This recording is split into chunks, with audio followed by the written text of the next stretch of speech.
Hi folks, I'm going to do the solving systems graphically. So this is your first lesson of chapter 8. Chapter 8 is only 2 lessons long, and it's nice and easy. You guys have done a lot of this already, and it's pretty straightforward. So it's just going back to being able to graph linear from grade 10 and graphing your parabolas from grade 11. So easy peasy. All is going to be good. So when we solve a system graphically, the solution is a coordinate pair. And it's a very specific coordinate pair. It's the coordinate pair where the two graphs cross. Okay? So it's called a point of intersection. We'll go a little bit more into this as we go along, but you haven't, by just graphing, you haven't answered the question. You need to list that coordinate pair in this is the solution. This is your answer to the question. So it's not good enough just to graph the two things. You actually have to state where the two graphs cross. Okay, so pretty straightforward. We can have linear quadratic systems. So linear, we got a straight line. And then in a quadratic, we have a parabola. Okay, so this system, you would graph one straight line given an equation, and you'd graph a parabola given the quadratic equation. So there's a couple instances. So just like when we were doing x-intercepts and how many of those we have some options here. So let's say we have a parabola, and I'm just going to do some rough sketches here. My parabola goes like that, and my linear equation is up here. Okay, so if I'm looking at that, remember that the solution is where the graphs cross each other. And so because the graphs don't cross, we have no solution. That's nice. That's always nice. But you have to graph it in order to see it. All right, so maybe this time I've got a parabola that looks like this. And I have a linear relation that touches it just at one spot. So in this case, this would have one solution, right? And the solution would be right there. So that coordinate where the linear intersects the parabola. Okay, and the next one is if I have a parabola and then I have a linear equation that crosses it in two places. So I'd have a solution here and I'd have a solution here. So this would be a two-solution system. I'm going to be honest with you, graphing these isn't my favorite way of solving a system. 8.2 where we do it algebraically, just because I find graphing, you guys know, I'm not a very good drawer, so I'd prefer just to not do these at all. But alas, they are part of graphing. It's a good practice to graph, so we'll go on with this. Okay, so the next type of system that we're going to deal with is a quadratic. So we're going to graph two parabolas. And so if you're still struggling with graphing quadratics, this probably lesson is going to take you a little bit longer just because you have to take the time and really graph these appropriately, because if you don't, then your solutions are going to be kind of wonky. Okay, so pretty straightforward, same sort of deal. Let's say I have a parabola that opens like this and I have one that opens down. Remember that the solution is a point of intersection, so we're not going to have, again, we're going to have a situation where there is no solution because they don't cross. They're never going to cross and they don't cross. So that's nice and easy. Now you might get a parabola, maybe one that opens up like this and one that opens down like that, and they share a vertex. So this would be one point of intersection, so they only cross in one place or they only touch in one place. So this would be one solution. And then, I'm sure you're not shocked about the next answer. Let's say I have a parabola that opens up here. And I have a parabola that opens down. So they would cross here and here. And so the option for that is a two-solution system. So, pluralize that, two solutions. So we are going to have these options, no, 1, and 2. So those are going to be your options, but that's not a good enough answer. You have to tell me where they cross, if there's a 1 solution or a 2 solution. Obviously, if they don't cross at all, you must state that there's no solution. If you don't state that there's no solution, I won't have a solid understanding if you understand. So it's really important that you make that statement that there is no solution. Okay. So in example 3, it says 2 divers start their dives at the same time. One diver jumps from a 1-meter springboard, and the other jumps from a 3-meter springboard. So we've got 1 meter, and then we have 3 meters. Okay, so there's the height of the board. This is going to be the distance away from the board.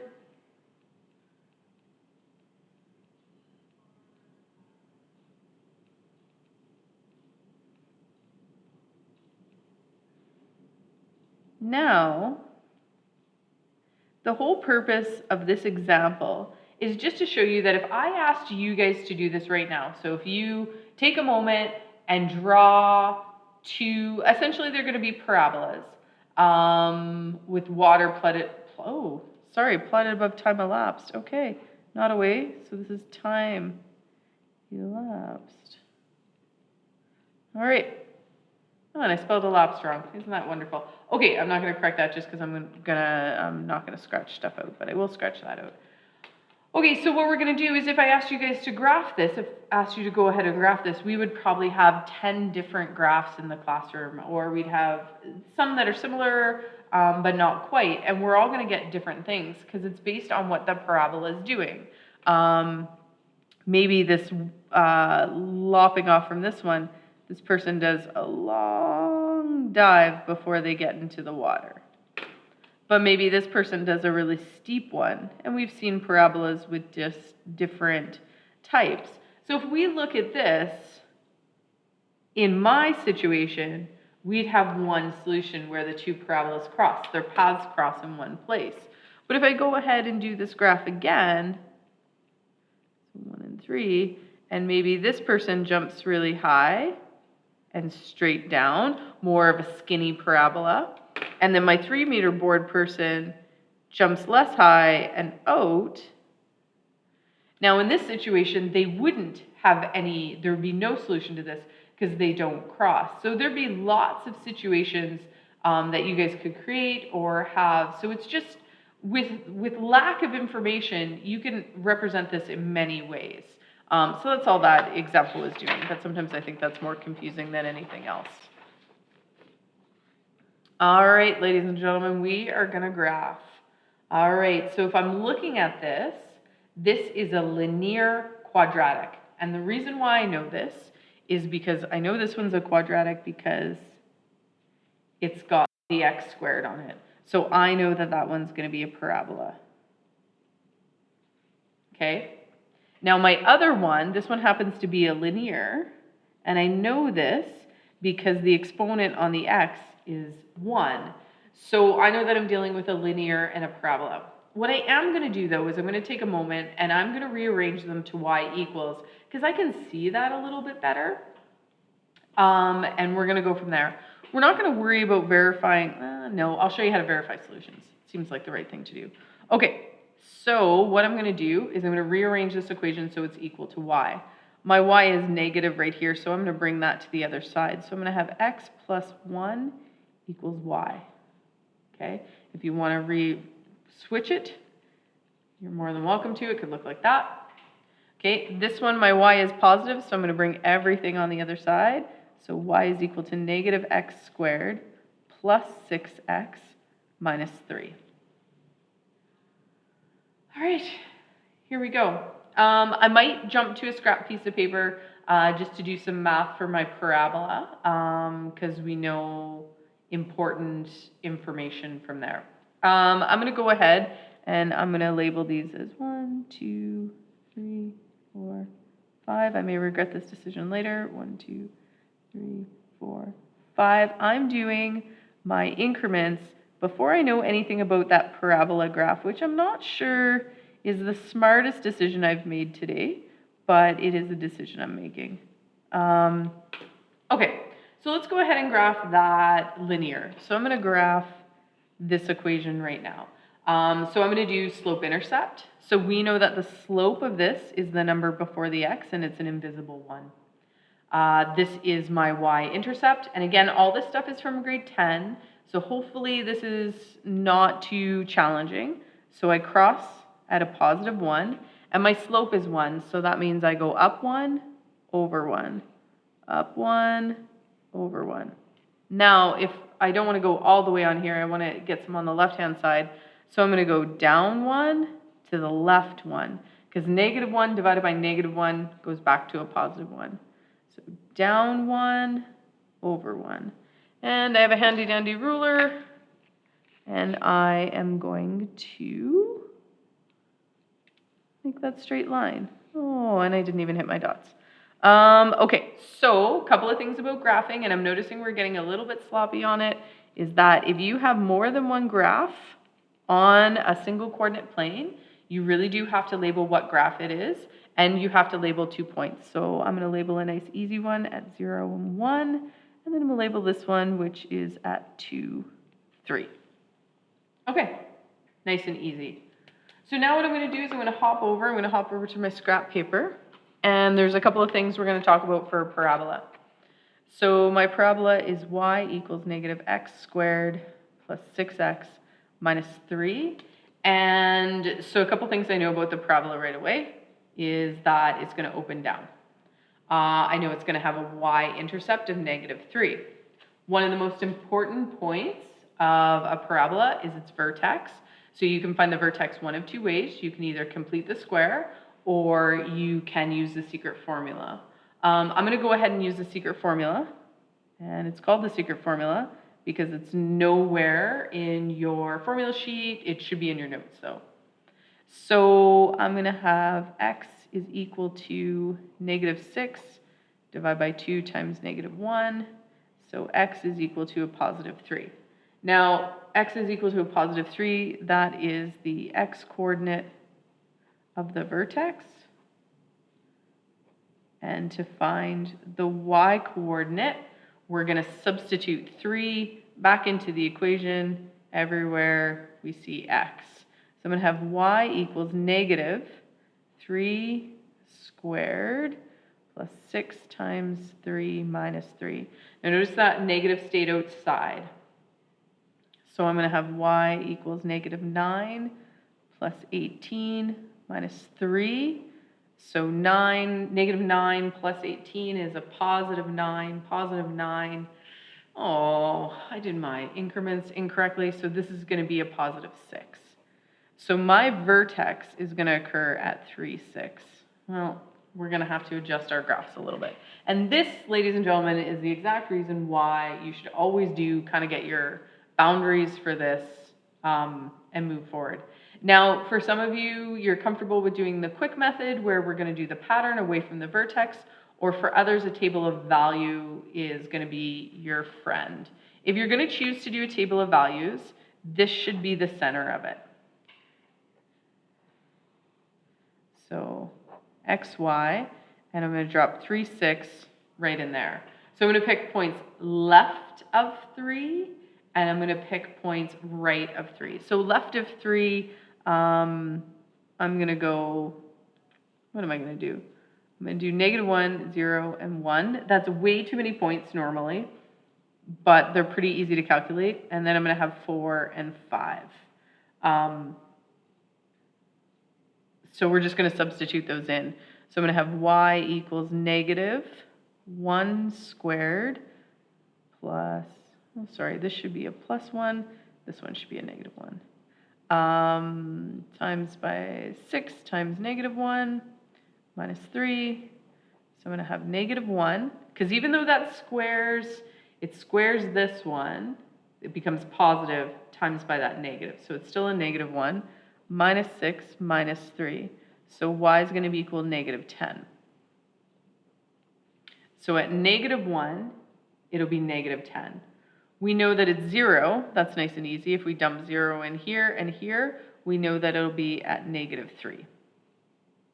And we knew that from the equation too, because it's in standard form and its y-intercept is negative 3. Okay, so the next one I'm going to put in is positive 1. So y equals a negative 1 squared plus 6 times 1 minus 3. So I'm going to have negative 1 plus 6 minus 3. So y is going to equal 4. So 2. It's going to give me 2. All right, now what do we know about parabolas? If you trust your math here, we know that they're symmetrical. The trouble is, though, is notice how 3 is only 1 away from 4, but 1 is 2 away from 3. So the distance here is 2, so I can't say that this one's 2. So be careful of how you set up your table of values. So I'm actually going to just substitute 4 in because I'm not really trusting my math right now. So y equals negative 4 brackets squared plus 6 times 4 minus 3. So y equals a negative 16 plus 24 minus 3. So y equals negative 16 plus 24 should be hopefully a positive 8. Positive 8 minus 3 is going to be 5. All right, then we're going to substitute 5 in. So I'm going to have negative 5 squared plus 6 times 5 minus 3. We're going to have y equals negative 25 plus 30 minus 3. So that'll be a positive 5. Positive 5 minus 3 is going to be a negative 2. Or sorry, a positive 2. All right. Okay, so now that I have that information, I can go ahead and I can graph. All right. So I screwed up with my vertex because it's at 3 and 6. So I'm going to have to go off the page. I'm going to go right there. I don't recommend that, but I had already done it and I don't want to erase. I'd have to start all over again. So then I'm going to plot my points. At 0, I'm at negative 3. At negative 1, I am at negative 10. So that one I probably won't graph. At positive 1, I'm at 2. Oh, look at that. Oh, interesting. So right there, I've graphed them on both, and it is a shared point. So it's going to be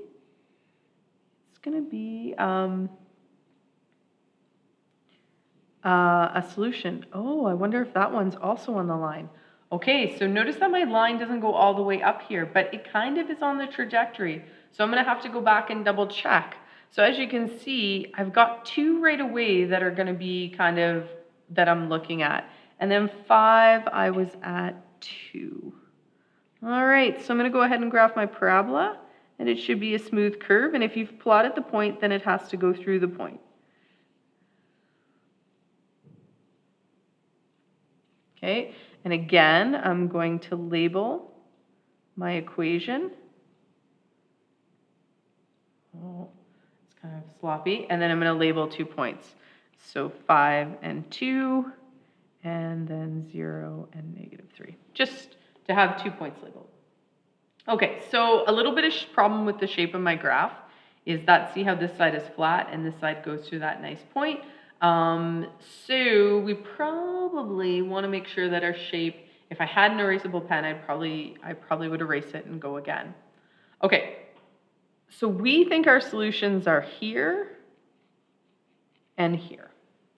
So we are predicting that our solutions, so this is a 2-solution one. One solution will occur at 1 and 2, and the other solution will occur at 4 and 5. All right, so now we're going to verify it. So the way we verify it is just simply checking it in the equation. So what we can do is we're going to check that these will be equal.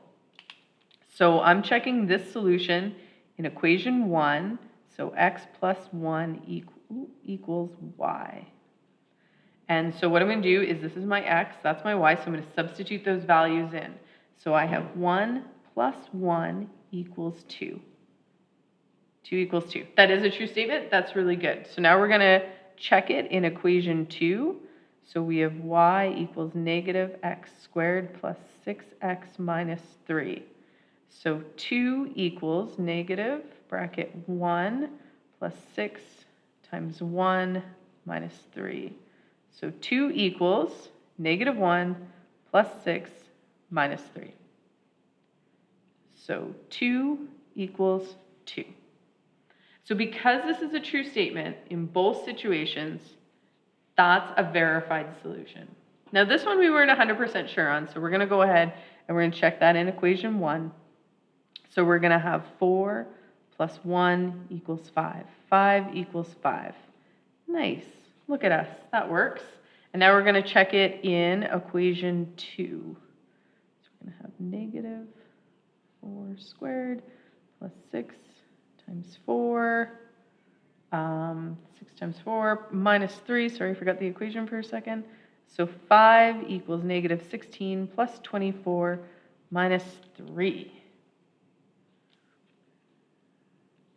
So negative 16 plus 24 is 8. 8 minus 3 is 5. So my second solution is good. So those are my two solutions. It's really important that you state your solutions. You can verify. You can, if you skip the verifying, it's not the end of the world, but you might not be correct. And sometimes when we're estimating on graphs, it's really important that you go ahead and check and verify the solutions. Okay. So now we're going to get a little bit crazier and we're going to go a little bit faster because you know why we would slow down. I know right away that I'm dealing with a quadratic because I have squareds on both of them. So right away I know that I'm graphing two parabolas. So I'm going to go ahead and rearrange these equations. So this is going to be 2x squared minus 16x plus 35 equals y. And this one will be 2x squared minus 8x plus 11 equals y. So all I did was move the y's to the other side, just so that my y's were positive, and it makes it a little bit easier to see. Okay, so this one's going to be a little bit more tricky. This one's going to be a little bit more tricky because we've got 2's on the parabola, but nothing we can't handle. So again, I'm going to hop to my scrap piece of paper and we're going to start the first one. So the first one was, and I covered it up, I apologize. So the first one is 2x squared minus 16x plus 35 equals y. You can move that y to the other side if you prefer. It's not the end of the world. Some people really like to have that single variable on the left-hand side. I normally do because it stresses me out when it's on the wrong side. Okay, so I think we're going to use our secret formula again. So x equals negative b over 2a. So x is equal to a positive 16, 2 times 2. So x is going to be equal to 4. Again, that is the coordinate of my x coordinate of my vertex. So we're going to have, we're going to fill in some stuff. So 2 times 4 squared minus 16 times 4 plus 35 equals y. So we're going to have 2 times, forgot my brackets there. That's not good. 16 times 4, 64? Yes, 64 plus 35 equals y. So we have 32 minus 64, almost sort of 65, plus 35 equals y. That's going to be 3. Seems a little lackluster. Okay, so my vertex, oh, sorry guys, you can't even see that. I apologize. My vertex is going to be at 4, 3. All right, so 4, 3. So again, I'm probably going to go to a table of values to do this. So if I do a table of values, 4, 3 goes in the middle, and I'm going to pick values on the left-hand side and the right-hand side. So maybe I'll do 3 and 2, and 5 and 6. I know that my y-intercept is 35, and I know that this graph is going to be opening up. So I really do need to see my numbers, what's happening here, before I go ahead and do anything. I'm going to tell you just to speed some stuff up. I'm going to just do it in my calculator. So if you want to follow along, please make sure that you have your handy dandy calculator out. So I'm just going to go ahead and put this in my calculator. So 4 times 2 minus 32 plus 35. So that's going to be 11. And then my next one. Do you guys find that writing it down makes it easier to remember or see, or you're less likely to screw it up?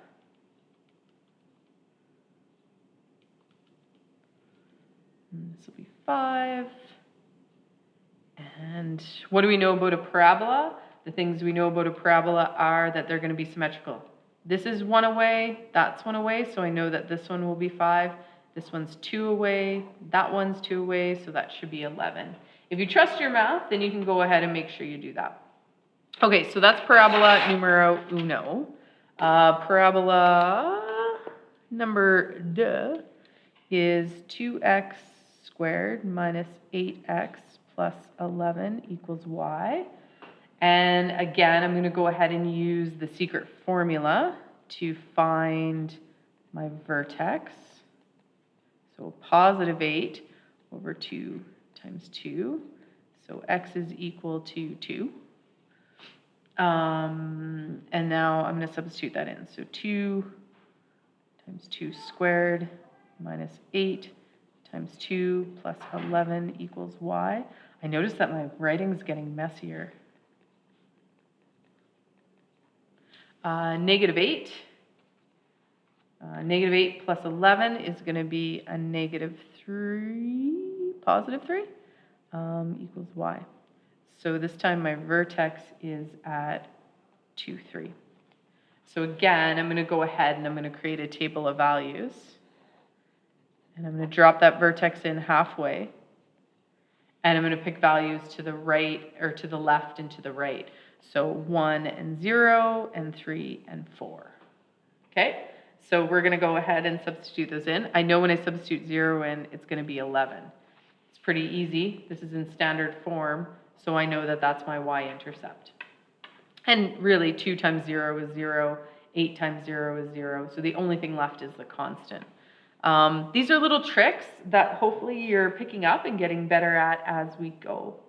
So if I substitute 1 in there, so 2 times 1 squared minus 8 times 1 plus 11 equals y. So again, I'm going to dump these into my calculator because it makes things go a little bit faster. That's 5. Again, if you trust your math, this one will be 5 and this one will be 11, which is super, super handy. Okay, so now I have my table of values for both graphs.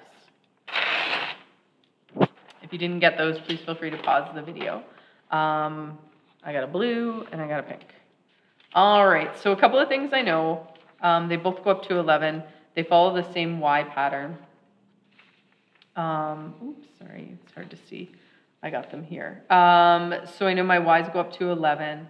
I know that my X's go to 6 on this one and only 4 on this one.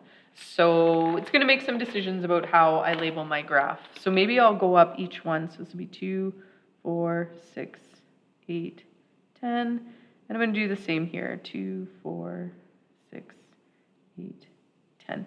Remember that you do not have to rate the increments on all of them if that works better for you. But as I've repeated many times this semester, I have to rate it all the way across because I'm not good at that. Okay, so I'm going to graph my first quadratic, and that's my blue one. So I'm graphing this one first. I'm going to make sure that one's in blue. So that one is going to have a vertex at 4 and 3. 4 and 3. And then I have 3 and 5. Try not to screw it up. And I have 5 and 5. And I have 6 and 11, so that's going to be a little bit off, maybe right there. And I'm going to have 2 and 11, so that's going to be, oh, look at that. That's so pretty. I think that one actually looks pretty good. And again, your graph should be symmetrical. So when I'm looking for shapes of the graph, also has to have arrows. And because I'm putting two graphs on the same coordinate plane, I have to make sure that this one's labeled. 2x squared minus 16x plus 35. And I need 2 points labeled. So 4 and 3, and I'm going to do 5 and 5. Those two are kind of squishy. Okay, so now I'm going to move on to my second graph, and I am going to plot the points. So my vertex is at 2 and 3, and I'm going to be at 1 and 5, 1 and 5, and I'm going to be at 3 and 5. Ooh, look at that. That looks good. I'm going to be at 0 and 11, so right there, and I'm going to be at 4 and 11. And that makes sense, ladies and gentlemen. That should make sense to you guys, because what do we notice about the A values? The A values are both 2 on the graph, so we know that they have the exact same width. So they should be looking approximately the same. They're just not at the same location on the coordinate plane, which isn't a big deal. You guys have done millions of these. I don't know if millions is correct, but you've done quite a few of them. So you should be feeling pretty comfortable with the graphs. And I'll do 1 and 5 here. Okay, so both graphs are labeled, 2 points labeled on each graph. And I think we're all going to agree that this is a one solution one. And my solution is a really light green color solution is at 3, 5. All right, so we're going to check 3, 5 in both equations. So that's kind of nice. We're going to have equation 1, so 2 times 3 squared minus 16 times 3 plus 35 equals 5. So you're subbing in both the x and the y value, and you're making sure that that equation is equal. So we have 18 minus 48 plus 35 equals 5. So it's going to be 30. So that's going to be 5 equals 5. So it works in the first one. And now we're going to check it in the second one. And so that's going to be 2 times 3 squared minus 8 times 3 plus 11 equals 5. So we're going to have 18 minus 24 plus 11 equals 5. So we're going to have a negative 6 here. Negative 6 plus 11 is 5 equals 5. So it's good there. So that's a verified solution. Now we know you're like, well, Skylian, this might go on forever and ever, and what if it crosses? Well, but here's the thing we know about parabolas is the widths, these are going to be parallel lines because the widths are the exact same. So as this one gets wider, this one gets wider at the same rate. So there's some stuff you need to know about parabolas, and you need to have a little bit of faith in your drawings. So, ladies and gentlemen, that is the end of lesson 8.1. So you're going to have to do some graphs today. So I know that I put graphs on here, but if you prefer to do it on a bigger piece of graph paper, there is some at my desk, or print some off from the internet if you're working from home. But please don't make your own graph paper because then things get weird. If you have any questions, please let me know. Thanks.